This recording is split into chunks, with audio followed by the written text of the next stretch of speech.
Olá pessoal, aqui é o Carlos Martins para mais um giro de mercado em 5 minutos, dessa vez para o dia 31 de janeiro com os fechamentos do dia 30. Ibovespa hoje caindo forte, 2,6%, ele que tinha ido acima do último topo, né, que era a máxima de alguns anos, lá de 1º de novembro do ano passado, chegou até 66.600 pontos, né, a máxima que foi aqui do dia 26 de janeiro, um dia depois do feriado, e aí hoje se esborrachou para baixo dos 65 mil pontos, ou seja, ele voltou para baixo do topo anterior, caracterizando aqui um segundo topo ascendente. Topos mais altos são um sinal de tendência de alta, então, em tese, embora tenha corrigido super forte aqui, como ele vem fazendo normalmente, né? Não é a primeira vez que a gente tem uma barra vermelhinha monster, tá? Depois dos topos, isso vem acontecendo já faz bastante tempo, né?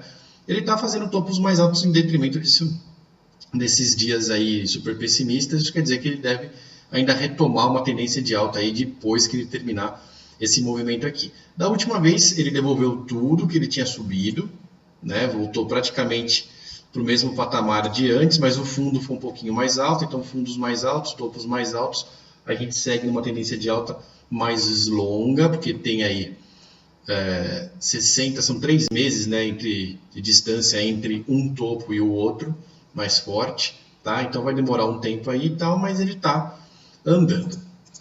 Aqui o Bovespa Futuro, que fez a mesma coisa, passou para baixo de novo do que era o topo anterior. Ele fez inclusive um gap aqui, que pode abrir espaço para mais uma queda. Tem um suporte forte aqui nessa região entre os 63.900 e os 63.500, praticamente dos 64 a 63.500. A gente tem um suporte bem forte, ele está nos 64.500, então os próximos 500 pontos, em tese, ele pode cair fácil. Os outros 500 pontos dos 64 a 63.500 é onde está o maior suportão dele.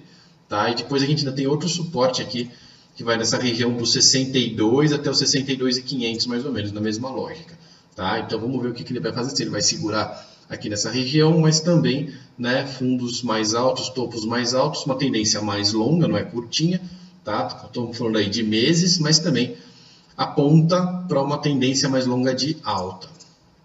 Falando agora do dólar que vem seguindo na mesma toada do índice, tá? De tendência, né? Não do dia de hoje, de tendência.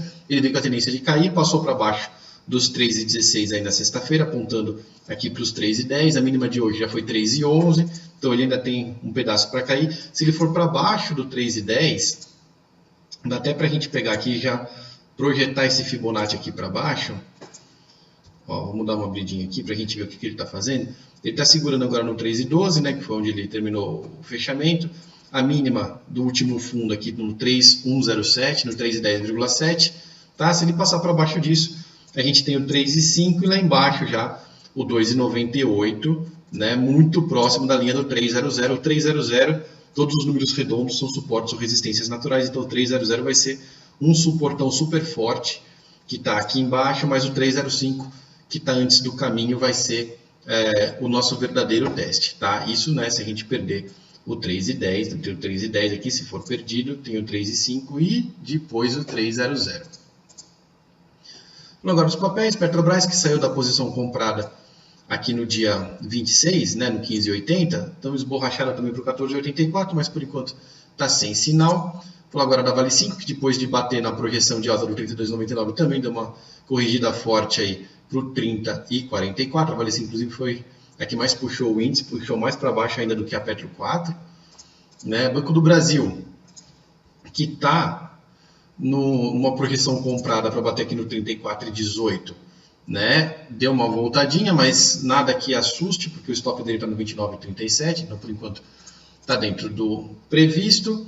Aqui o Itaú que não conseguiu, né, fazer um topo mais alto em fechamento, ele acabou fechando aqui para baixo, criando uma nuvem negra na sexta-feira, e aí corroborou com o dia de hoje essa queda de 2,1%, deixou até uma ilha de reversão aqui de corpos reais, né, ignorando máximas e mínimas, só pelos leilões de abertura e fechamento. A gente tem uma ilha de reversão aqui que é um sinal de baixa, pode jogar o Itaú de baixo para essa região aqui dos R$34, vamos ter que acompanhar de perto, tá? Mas o Itaú teria um sinal de compra se rompesse aí no fechamento do 38,30, não rompeu, pelo contrário, ainda está meio pessimista, então o Itaú segue sem uma sinalização objetiva de compra ou venda. E para encerrar, a Ambev que volta hoje para o 16,97, que é o suporte dela, né? A gente vinha grosso modo falando de 17,00, 18,00. Na prática, os números redondinhos são 16,97 e 17,93. Cravou aqui, se ela fechar abaixo disso, amanhã ela deve voltar para aquela região que vai até o 16,01. Agradeço muito a presença de todos e até o próximo giro de mercado em 5 minutos.